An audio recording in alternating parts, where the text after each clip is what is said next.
Je me souviens de ce jour où tout a basculé.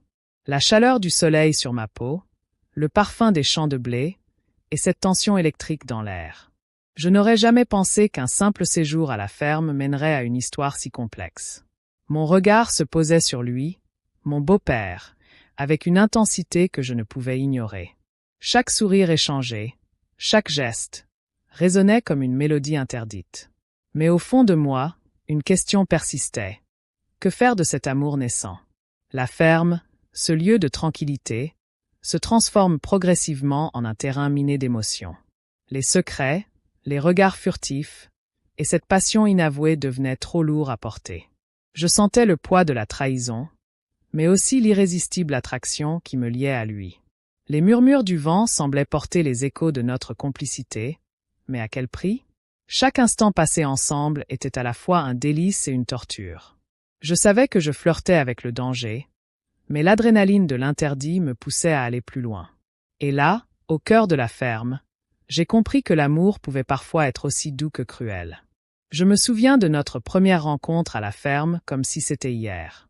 C'était un jour paisible, le soleil brillait au-dessus des champs dorés, et une brise légère faisait danser les feuilles des arbres.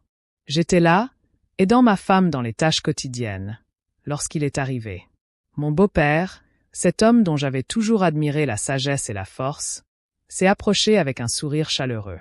Mais quelque chose dans son regard a changé.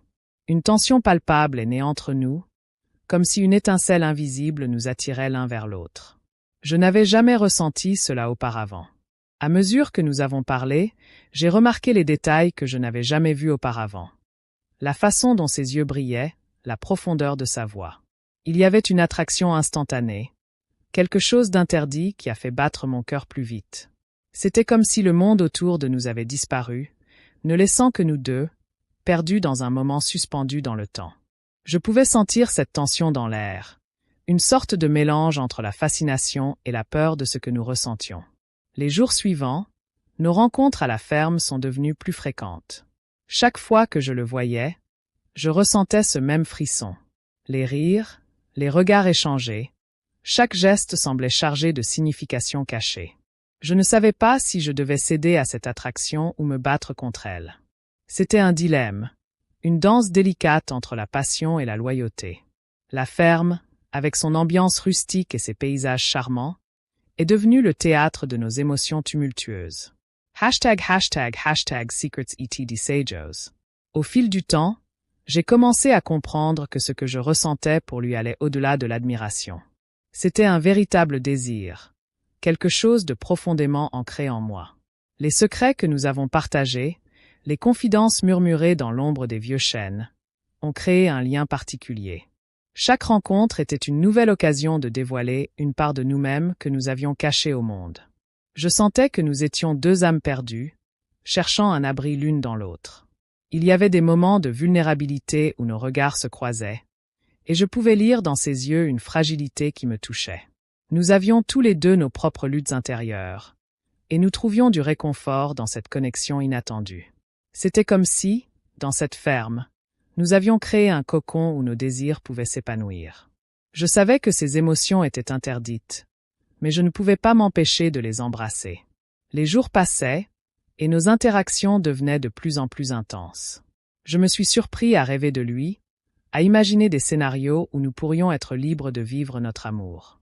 Mais à chaque fois que je revenais à la réalité, la culpabilité me frappait. Je savais que ma femme, sa fille, serait dévastée si elle découvrait la vérité.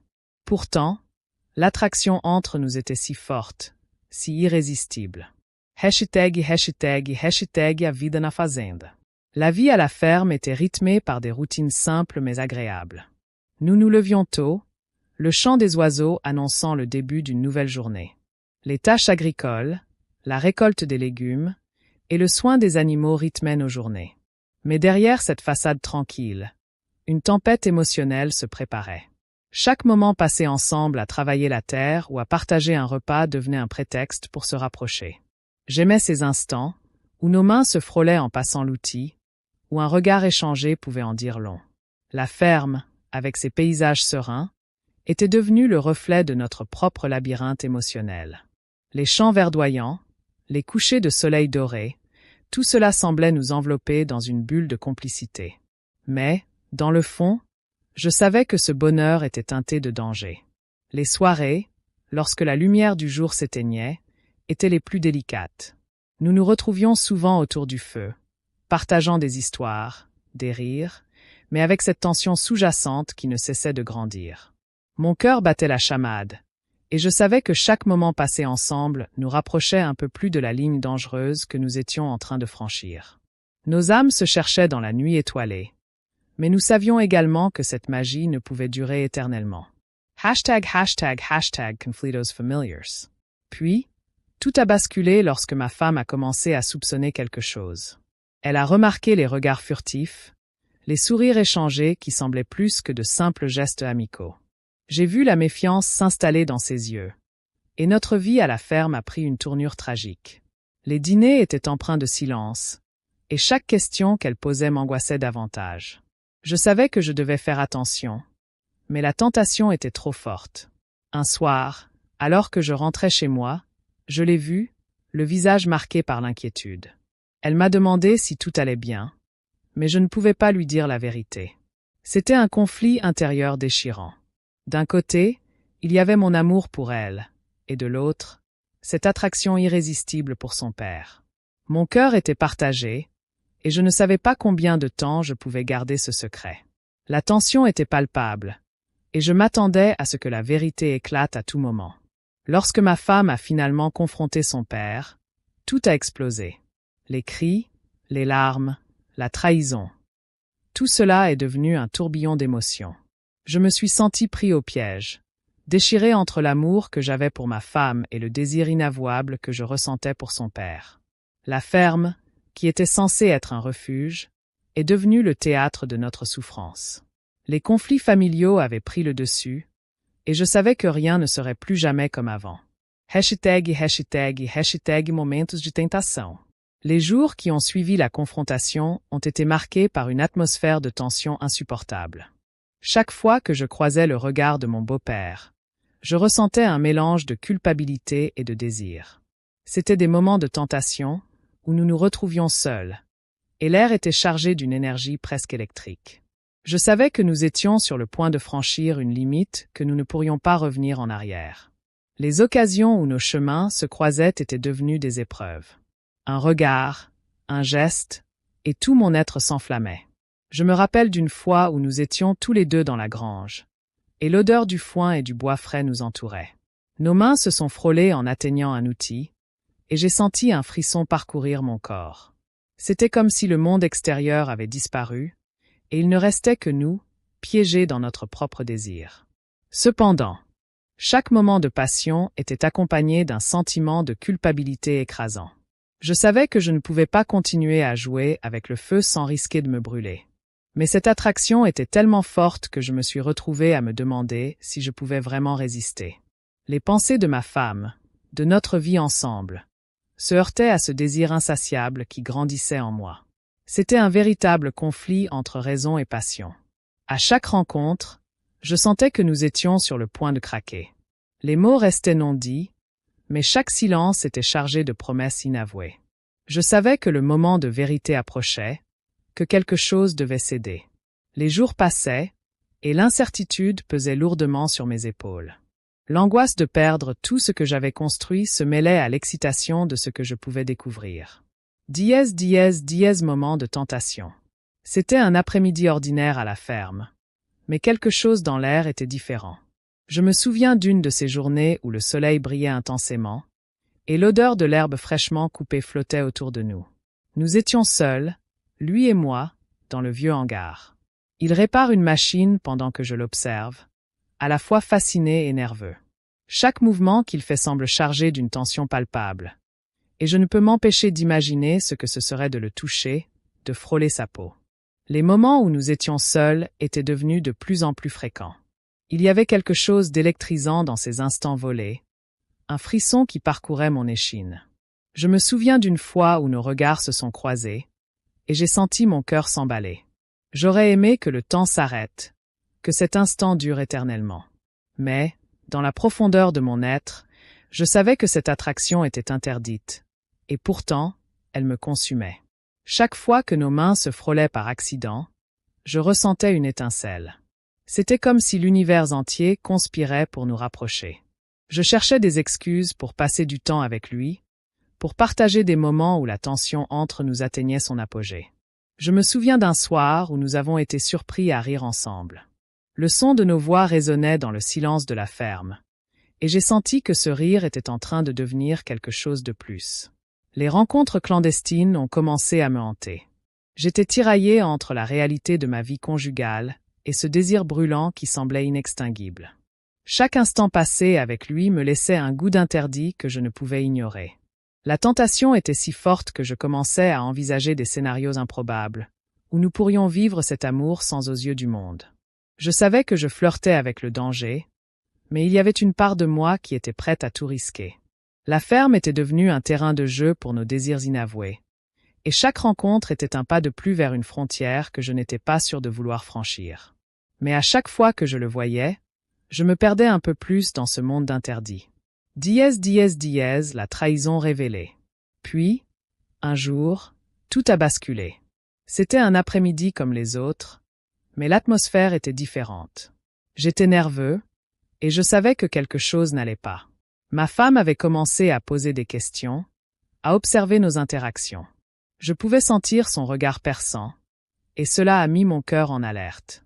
Tout a éclaté lorsque, par une malheureuse coïncidence, elle a surpris un moment entre nous, un moment que je croyais être en sécurité. La douleur dans ses yeux était dévastatrice. Je me souviens avoir ressenti un mélange de peur et de culpabilité. J'avais trahi la confiance d'une personne que j'aimais. La colère et la tristesse se mêlaient sur son visage, alors qu'elle réalisait l'étendue de notre liaison. Tout à coup, le monde que nous avions construit, avec ses moments de tendresse et de passion, s'effondrait comme un château de cartes. La confrontation était inévitable. Les mots que nous avons échangés étaient teintés de douleur et de colère. Elle me demandait comment j'avais pu faire cela, comment j'avais pu sacrifier notre mariage pour une relation qui n'aurait jamais dû exister. Chaque accusation était comme une lame qui me transperçait. Je me sentais piégée, incapable de justifier mes actes. La révélation de notre relation a eu des conséquences dévastatrices. Non seulement ma femme était blessée, mais cela a également affecté notre famille, nos amis. Les rumeurs ont commencé à circuler, et je me suis retrouvée au centre d'un cyclone émotionnel. J'aurais voulu que tout cela ne se soit jamais produit, mais je savais que je ne pouvais pas revenir en arrière. Les jours qui ont suivi ont été empreints de regrets et de désespoir. Je me sentais comme un naufragé au milieu d'une tempête, submergé par la culpabilité de mes choix. Chaque regard échangé avec lui était chargé de tristesse, et je savais que j'avais perdu quelque chose de précieux. #sentiments de culpa. Cette trahison m'a plongé dans un océan de culpabilité. Je me suis retrouvé à jongler avec des sentiments contradictoires, tiraillé entre l'amour que j'éprouvais pour lui et la loyauté envers ma femme. Je me souviens des nuits passées à réfléchir, à me demander comment cela avait pu arriver. Comment avais-je pu laisser mes désirs prendre le pas sur mes responsabilités? La culpabilité était omniprésente, comme une ombre qui m'accompagnait partout. Elle me hantait, me rappelant sans cesse à quel point j'avais blessé ma femme, à quel point j'avais trahi la confiance de ceux que j'aimais. Chaque instant passé avec lui était teinté de cette douleur, et je commençais à douter de mes propres sentiments. Était-ce vraiment de l'amour ou simplement une passion éphémère? Je me suis retrouvée à analyser chaque moment que nous avions partagé, chaque rire, chaque regard. Était-il juste un échappatoire à une vie que je ne savais plus apprécier? Cette question me tourmentait, et je savais que je devais faire face à mes démons. La vie que j'avais construite était en train de s'effondrer, et je ne savais pas comment la reconstruire. La lutte intérieure était épuisante. Je devais prendre une décision. Mais comment choisir entre deux personnes que j'aimais d'une manière différente? La culpabilité me pesait, et je savais qu'il n'y aurait pas de gagnant dans cette histoire. Chaque choix que je ferais aurait des conséquences, et la peur de blesser encore plus ceux qui m'entouraient me paralysait. Finalement, je me suis rendu compte que je devais parler. J'avais besoin de partager mes sentiments, ma confusion et ma douleur. Le poids de la culpabilité était devenu trop lourd à porter seul.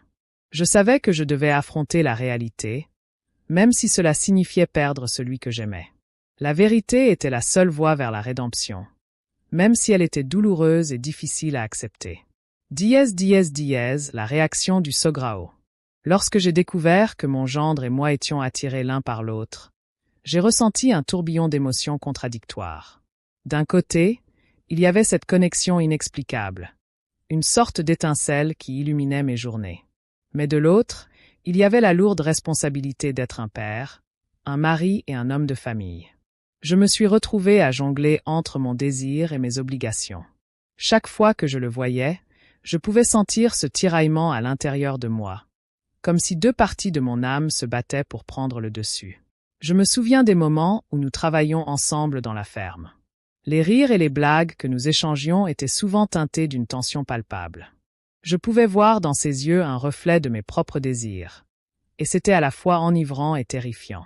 Je savais que je devais être un modèle pour lui, un père respecté, mais chaque sourire échangé devenait une nouvelle pierre dans le mur de ma conscience. Mes pensées dérivaient vers des territoires inexplorés, des fantasmes que je n'avais jamais osé envisager. Puis, il y avait ce moment, un soir tranquille, où nous étions assis sur la véranda. Le soleil se couchait lentement, et l'atmosphère était chargée de promesses non dites. Je me suis demandé si nous pouvions vraiment ignorer cette alchimie entre nous. Les mots restaient coincés dans ma gorge. Je savais que cette attirance était malvenue, et pourtant, je ne pouvais m'empêcher de m'y plonger. Chaque regard échangé était comme une invitation à franchir une limite que je n'étais pas sûr de vouloir ou de pouvoir franchir. Avec le temps, cette lutte interne est devenue insupportable. J'ai commencé à me demander si je pouvais vraiment continuer à vivre cette vie de façade, en cachant mes sentiments. La culpabilité et la honte se mêlaient à une passion que je ne pouvais ignorer. Je sentais que chaque moment que je passais avec lui était à la fois précieux et destructeur. Pour un homme de ma position, cela semblait être un chemin sans issue. Mais je ne pouvais pas m'empêcher de vouloir explorer ce que cela signifierait de l'accepter. Finalement, la question qui me hantait était: que faire si ma fille découvrait la vérité? J'avais peur que tout ce que j'avais construit, toutes les relations que j'avais chéries, s'effondrent comme un château de cartes. Mais en même temps, je ne pouvais pas renier ce que je ressentais. C'était une danse délicate entre amour et responsabilité, et je me sentais pris au piège dans un dilemme moral qui n'avait pas de réponse facile. Des développements inattendus. Alors que les jours passaient, je ne pouvais m'empêcher de penser aux différentes issues possibles de cette situation explosive. Mon esprit était un tourbillon d'idées, allant du pardon à la séparation. Que se passerait-il si ma fille apprenait la vérité? Les conséquences seraient-elles irréparables? Je savais qu'il y avait une chance que nous puissions surmonter cette tempête, mais il y avait aussi la possibilité que tout soit réduit à néant. Je me suis surpris à imaginer un monde où mon gendre et moi pourrions vivre notre amour au grand jour. Je rêvais d'un endroit où la société ne jugerait pas, où nous pourrions être libres de nous aimer sans crainte des répercussions. Mais je savais que ces pensées étaient naïves. La réalité était que nous étions piégés dans un système qui ne tolérerait jamais une telle relation. Le poids de la tradition familiale et des attentes sociales pesait lourd sur mes épaules. D'un autre côté, j'ai commencé à envisager la possibilité du pardon. Et si ma fille était capable de comprendre la complexité de notre lien? Je savais que cela prendrait du temps, mais l'idée qu'elle pourrait éventuellement accepter notre relation me donnait un peu d'espoir. Peut-être, avec des conversations honnêtes et des excuses sincères, nous pourrions reconstruire nos relations et trouver un terrain d'entente, même si cela semblait impossible à ce stade. Cependant, l'idée de la séparation me hantait aussi. Peut-être que le mieux serait de mettre fin à cette liaison avant qu'elle ne cause plus de douleur. Je pensais à ce que ma fille ressentirait si elle était trahie par ses deux proches. L'amour que j'avais pour mon gendre était profond, mais l'amour d'un père pour sa fille était incommensurable. J'étais déchiré entre deux amours, et chaque option semblait mener à une souffrance inévitable. En fin de compte, je savais que la décision finale ne dépendrait pas uniquement de moi. Les émotions et les sentiments de chacun joueraient un rôle crucial dans la façon dont nous allions naviguer dans cette situation complexe. Je devais être prêt à accepter les conséquences de mes choix, quel que soit le chemin que nous choisirions. La vie ne m'offrait pas de réponse simple, et dans cette incertitude, j'ai compris que l'amour, la trahison et le pardon étaient tous des facettes d'une même pièce. Réflexion sur l'amour et la trahison. En réfléchissant à cette situation, je me suis rendu compte que l'amour prend de nombreuses formes, souvent inattendues. Nous avons tous nos propres définitions, nos propres attentes, et parfois, ces notions s'entrechoquent de manière dévastatrice. J'ai appris que l'amour peut être à la fois beau et douloureux, capable de guérir autant que de blesser. La trahison, bien qu'elle soit souvent perçue comme une fin, peut aussi être un catalyseur pour la croissance personnelle et le changement. À travers cette épreuve, j'ai compris que la communication est essentielle. Nos émotions doivent être exprimées, même si elles sont difficiles à partager. J'ai réalisé que garder des secrets ne fait que renforcer les murs entre les gens. Et finalement, la vérité finit toujours par se frayer un chemin à la surface. Je savais que je devais faire face aux conséquences de mes actions. Mais je savais aussi que cela pourrait ouvrir la voie à une compréhension plus profonde et à une réconciliation. L'amour, en tant que concept, est rempli de nuances. Il peut être passionné et fougueux, mais aussi tendre et réfléchi. Dans ma situation, j'ai appris à apprécier la complexité de mes sentiments. Le fait d'aimer quelqu'un qui est à la fois mon gendre et un homme que j'admire m'a amené à redéfinir mes propres valeurs. Cela m'a poussé à me demander ce qui était vraiment important pour moi et pour ma famille. La trahison, quant à elle, est un poids lourd à porter. Elle laisse des cicatrices, mais elle peut également ouvrir des portes. J'ai réalisé que chaque erreur est une leçon déguisée. Les moments de douleur peuvent être des occasions de croissance, nous poussant à devenir de meilleures versions de nous-mêmes. La clé est d'apprendre à pardonner, non seulement aux autres, mais aussi à soi-même. En somme, cette histoire m'a appris que l'amour et la trahison coexistent souvent dans des espaces complexes. Chaque décision que nous prenons a le potentiel de changer notre vie et celle des autres. J'ai compris qu'il est essentiel d'aborder ces situations avec empathie et compréhension, tout en gardant à l'esprit que chaque cœur a ses propres blessures et ses propres désirs. Je me souviens de ce jour d'été sur la ferme, où tout a basculé. La chaleur du soleil sur ma peau, le doux parfum des champs, et au milieu de tout cela, lui, mon beau-père. Notre regard s'est croisé, et une étincelle s'est allumée. Qui aurait cru qu'une simple complicité se transformerait en quelque chose de si intense?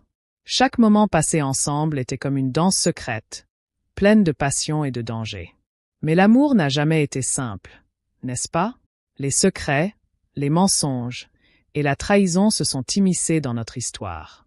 J'ai commencé à me demander, comment ai-je pu tomber amoureux de l'homme qui est censé être le pilier de ma vie de famille? Était-ce le destin qui jouait avec nous, ou simplement une folie passagère? Je n'ai pas des réponses faciles, mais une chose est certaine. L'amour peut être aussi beau que destructeur. Alors, que feriez-vous à ma place? Oseriez-vous suivre votre cœur, même si cela signifie trahir votre propre famille? Réfléchissez Y. Comment définissez-vous l'amour et la loyauté? Partagez vos pensées dans les commentaires. Je suis impatient de lire vos histoires. Mon beau-père et moi, l'inattendu qui s'est produit à la ferme.